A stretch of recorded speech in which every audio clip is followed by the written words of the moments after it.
We're here in our open door boat shop and we're rowing right along on the building of our Sport Dory. The first thing I really would like to say to everyone that signed up for our Patreon page is really thanks a lot, because it's already had an effect, and it's great to see a bit of patriotism coming in. So I thank you for that, and if you haven't done that yet, go to our page, take a look at it, see what you think. There's some rewards available, and just take a peek at it. There's no obligation whatsoever. But so I wanted to show you the dory, what state it's in. I've painted it again. I completely sanded that first coat of primer. Like I had said to you, it came out a little bit orange peely because I didn't reduce it enough, and I rolled it and didn't tip it. Tipping it wasn't working because it was dragging a little bit. It was a little too thick. So what I did with the second coat after I sanded the first coat was I reduced it. And basically what you're doing is using the right product and you're making it thinner, right? And then instead of rolling it, I painted the whole second coat with a brush. And I'd say it did come out better. It was easier to sand. It dried a little bit quicker, I think, because of the reducer that was in it. And I could sand it the next day without any problem at all. And it really wasn't much problem sanding the whole boat. I've got it sanded up right now, just down to 220 paper. And the next thing I'm going to do is apply a finish coat to it.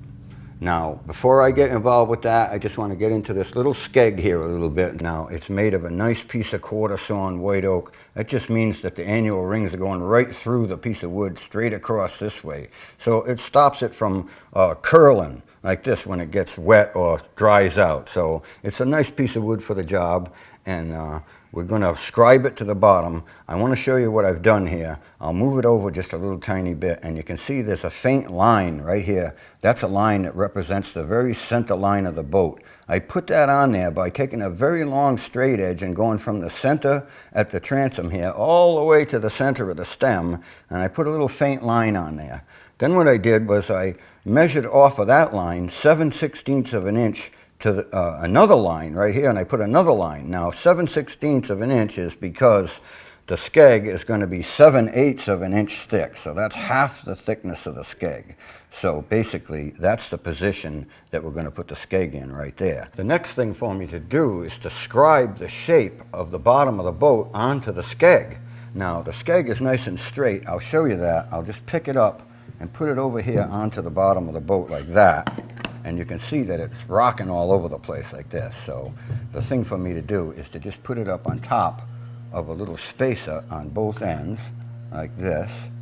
And I don't want the spacer to stick out this side. I'm going to put it on its line where it belongs, just like that. And I've got the spacer under there. Now, the reason why I don't want to let the spacer stick out this side is because I have to do my scribing on this side, and the spacer would be in the way. So the next thing I'm going to do is take a piece of lead and just weight it down right here so that it's just sitting there all by itself. Now I'm going to take a piece of wood and just a pencil and just slide along, scribing the shape of the boat on to the side of the skeg.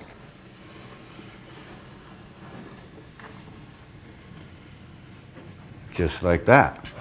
So now we've got the shape of the bottom of the boat scribed onto the side of the skeg, and we can just remove the lead weight and pick up our skeg and take it to the bandsaw and cut it.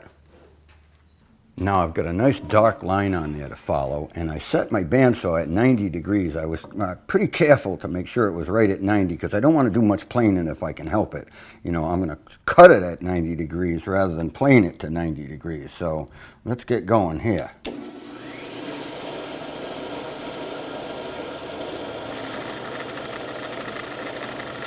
I'm being very careful here getting started because the piece of wood is kind of wagging around, and you have to kind of get onto the line first with the blade and then get the direction of the piece of wood going in the right way, and then you're able to follow the line a little bit easier as you go along.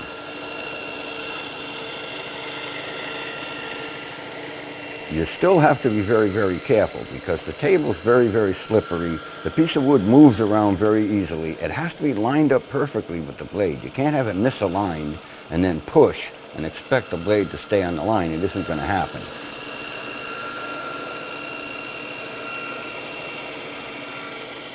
I'm in no rush here, and the thing I want to do for sure is leave the line, because the line is still a reference even after I cut it. So when I plane it, I've got the line to look at as well. So, you know, I can cut into the line a little tiny bit, but I certainly don't want to cut it away. If anything, I want to leave a lump that I have to plane off.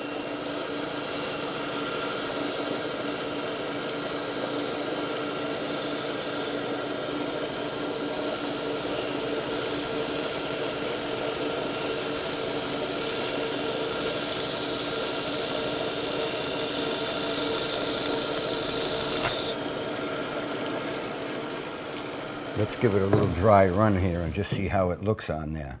Now, in general, it fits pretty good.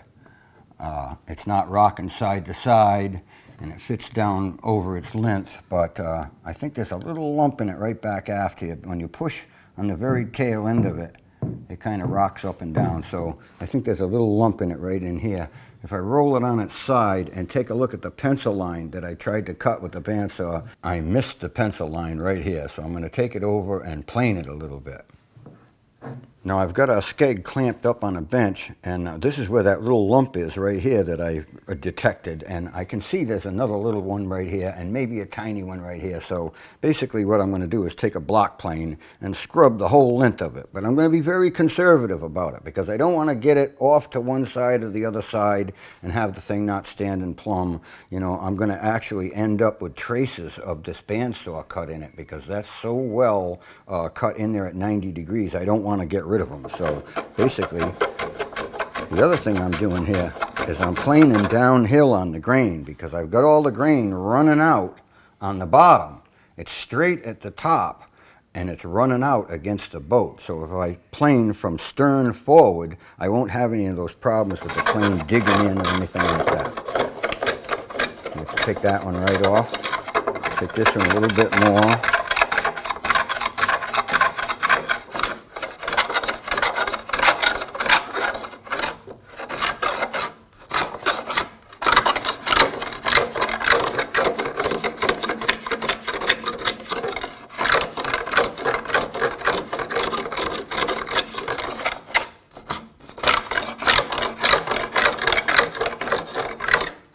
Now, you can hear the plane hitting the lumps and then skipping over them, over the spots that were sewn properly. So that's really giving it quite a bit of a tune-up right there. And I think that's basically done. I think it's close enough to take it over to the boat and try it again. Let me just, one little spot right here.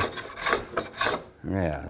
Now you can see right here that I've hit some of the high spots with the plane, and some of the low spots are very, very close. You're within thousandths of an inch here, really, so I don't really need to get any closer than that, but I think I've knocked the lumps off so that it will fit down nice and tight. Now I'm going to bring it back and set it back in position here, right on my line that's offset from the center line, because I want it to be right up the center when I look at it, just like that. And boy, look at that now. Now it fits properly. That was it right there. It needed that little tune-up, and it got it. So that's on to the next process here. We're going to draw a line on the side of it that represents the angle of the transom. Now I'm going to weight it down with a lead weight again, just like I had before. And I'm going to draw a line that represents the angle of the transom on the side of it. I'm just using a 1-foot steel rule out of a square here, and I'm going to draw a line alongside of it that represents the angle of the transom on the side of the skeg like that, and you can see that. Now I'm going to take that over to the bandsaw and cut that.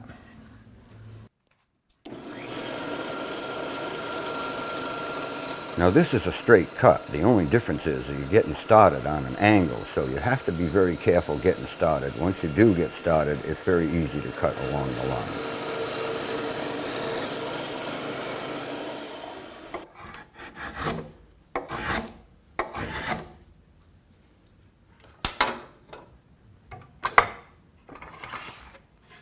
Now again, I've been looking around here for something that'll draw a radius on the bottom tail end of the skeg right here. And rather than using a pair of dividers, you know, I just picked up a gallon can again. It just looks just about right. So I got a gallon can of wet edge, and that's going to draw the radius around the tail end. Once I've got that radius drawn on there, the thing to do is just head over to the bandsaw and cut that.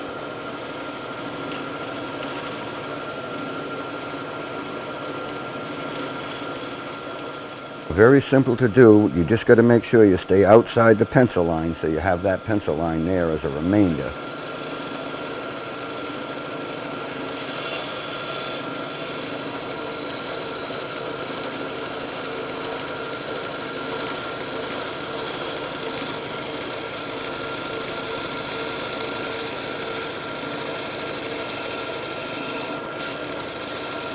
Nothing to it, really. I'm going to do the same exact thing on the forward end of the Skeg. The thing is I tried the gallon can on the forward end and drew it on there once already, and it didn't look right to me. It just was too big of a radius. So I switched over to a quart can of 2-part epoxy primer, and that's just the right radius. So I've drawn that on there, even at the very bottom edge of the Skeg, and let it run out wherever it runs out. And I've shortened the Skeg up a little tiny bit. Now the next thing for me to do is go over to the bandsaw and nib that off. Now that's not quite as easy because that radius is a little tighter, but you get started and you cut a piece off and then you get started again and again. It might take 2 or 3 starts on the radius this tight to get that thing cut off of there, but it's not so difficult, and then, you know, I can sand it smooth afterwards.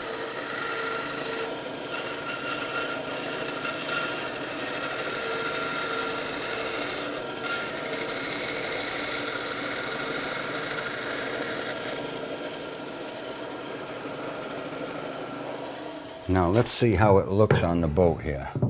I think it looks pretty nice, really. It's about the right size, I think. I don't think I'll make it any smaller or anything like that. I've got the corners rounded. They need a little tiny bit of sanding right here. After I sand them, I'm going to take the whole thing over to the bench and route a rounded corner on the whole thing all the way down. Now I'm mostly concerned with the after end of it here, and I think it'll make it so that when I do want to steer the boat or turn the boat, it'll allow water to slip from one side to the other side a little bit at least. So, you know, I think it's a good idea to round it over with a router, so that's what we're going to do. Rather than do it by hand, I'm going to do it with power. I know everybody's been anxious to get me to use a router, so we're going to use a router.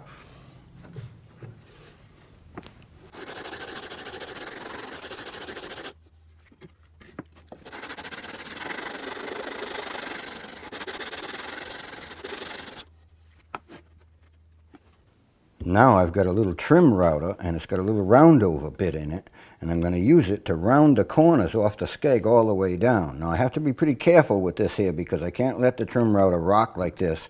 I don't have a shaper table and all those things, and it isn't worth going to get one, so this is what I'm going to use, and it'll work fine. I have to be careful, like I said, and I have to be very careful where I start. I can't start right at the very, very corner because it would make the router want to tip in all kinds of funny directions. So I have to start right about here, and then that little part there that the router can't do, I'll do with a block plane.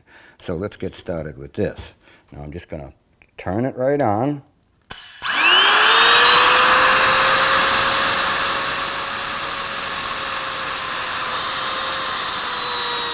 A router's a pretty amazing tool, really. This is just a little trim router with a 1/4 inch arbor, and I'm just rounding the corners of this thing off. But you can use one for so many things, it's unbelievable. All kinds of cabinet work, you know, there's so many ways of using one. Sometimes you're moving the material against the router in a table, and sometimes you're moving the router. In this case, I'm moving the router, but you know, it would work exactly the same way if I had mounted the router in a table. You know, I chose to do it just this way because it's kind of quick, and I'm done with it. But like I said, a router is something that I have never really exploited the use of really completely at this point, you know, and I'm going to try to get started using a router for more different things in the future. Now I'm just going to continue along here, just trying to keep the base of the router nice and flat against the material. It wouldn't matter if you tilted it a little tiny bit. It would just make a little lump in your work rather than a digger. So that's not a problem, but you try to control it the best you can, do as nice a job as you can.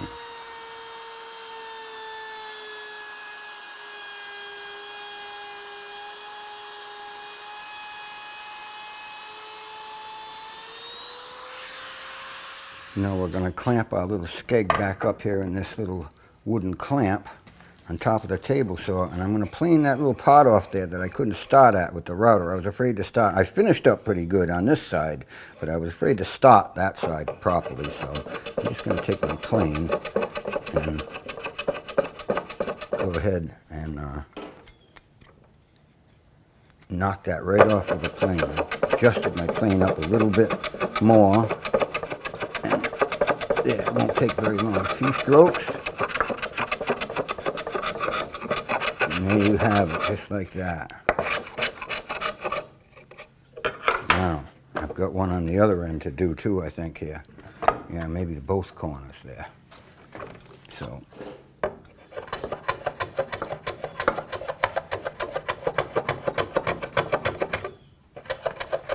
and I can always sand it too, so.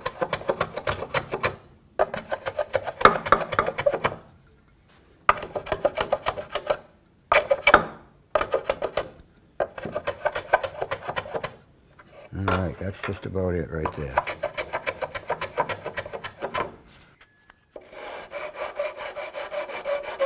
Now it's time to do a little bit of sanding. The reason why I'm going to sand it is because maybe I've waved it a little bit with the router and it's a little bit lumpy or something, maybe just a little bit. So I've taken a piece of 80 grit sticky disc and stuck it to a block of wood, and I think that's the way to go. It grades it at the same time as smoothing it. So we're going to go up and down the longitudinal aspects of it and around the corners and then up and down the tail end of it. I think there is a distinct advantage to using a block because the block is nice and straight and you glue the sandpaper to it, and what's going to happen is it's going to make the surface of the skeg conform to the block. In other words, we're trying to form or sand the surface of those corners nice and true and straight. You know, the block has an aspect of it like a plane sort of. You know, when you hold a piece of paper in your hand, you know, the paper is allowed to conform to the surface. And the block doesn't work that way. It makes the thing come out nice and straight and smooth, and it doesn't take any time at all. So you can sand some of that burn mark off that the router has left as it came into the grain. You know, you see it on one side of the piece of wood, but you don't see it on the other side. So I'll sand a little bit of that off and just grade the corners of it a little bit more. It'll come out a little bit smoother as I go along it with that block of wood and sandpaper. And then once I think I'm done, I'll just take a feel of it, and I think it'll be complete. Now there's our skeg right there. Now it's not unlike a lot of skegs that you see on other dories. It's rounded on the bottom. I suspect that helps it so that it doesn't catch up on seaweed and different things. I didn't allow any grain lines to run out on the bottom of them. All the grain lines run out on the boat. So that was pretty interesting, really. And it's rounded at the stern end. Maybe that'll help it slip through the water a little bit, and rounded at the forward end. So that's the shape of the skeg right there. And really the only thing for us to do now is to fasten it on. So I'm going to move it out of position, and I'm going to show you the center line right here. Now the next thing for us to do is to drill some holes on the center line that we can run some screws up through into the skeg. So what I'm going to do is I'm going to come back about 3 inches after the forward end of it with my drill right here.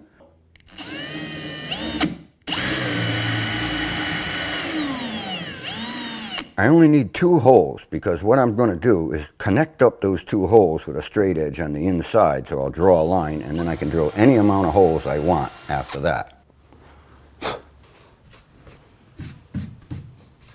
Now the reason I've drilled these holes is so that I can just stick the skeg down on there with some polysulfide, and I'll just let it go off. This damp weather, it'll make it go off real quick. And it's going to save me a lot of work because I won't have to hold it in position or have any help or anything like that. I'll let the polysulfide be my friend and hold it in position, and then I'll flip the boat over in a day or so after I paint it and run some screws into it from the inside. So that's basically what I'm up to right now. I'm going to take my skeg over and apply some polysulfide. I'm applying 2 beads of polysulfide to the skeg where it sticks onto the boat. Now I'm going down one side with the caulking gun and then up the other side the opposite direction. It doesn't seem to matter which way you go with the caulking gun, it works just as well.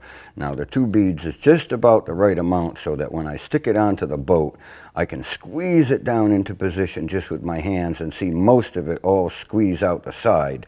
That way I know that the fit has come in contact with the surface fairly well, and the skeg's not going to be standing up there crooked. So that's the way to go with that. Now I'll slide it back back and forth a little bit and just make sure that it's down there really nice and tight. And that's just going to work like an adhesive. So there's our little skeg, and like I said, I just stuck it down there with some polysulfide, and I had put a few pieces of tape on this side of it. The tape is 15/16 of an inch wide. So when I push this thing down and a bead comes out and covers the tape, you know, I can measure from the other side of the tape, and that's exactly what I had to do. I had to measure from this side of the tape over to the skeg, 15/16 of an inch, to get it on that line. It's right on the line where it belongs. I'm probably going to add some little blocks on this side, just set them on the boat right over here, and some lead weights on it just to hold it down nice and solid. But, you know, like I said, that's going to be my helper. When I roll the boat over, it's just going to be stuck there. I won't have to worry about whether it's on the line or do anything like that. And I'm going to fasten it on. The next thing for us to do is to paint the boat and a finish coat. So I can't wait to do that, because I've actually found that painting's a lot more fun than I thought it would be, and it's a bit of a challenge for me. I've never painted too many things, but I actually enjoy it. So we're going to enjoy painting it, and right after that we're going to launch it and row it. Now, I've been really looking forward to this because, you know, I've always wanted to build a dory. This is the first one I've ever built. You know, I'm proud of it. I think it came out pretty nice, and, you know, it's just going to be a pleasure rowing it. I'm going to hate to get rid of it, but I'm going to. It's going to end up on eBay for sale before it's over, that's for sure. And we'll be on to the next boat. But, you know, we've had some fun, and a little painting left to go, and some varnishing and some oiling on the inside, and we'll be ready to go.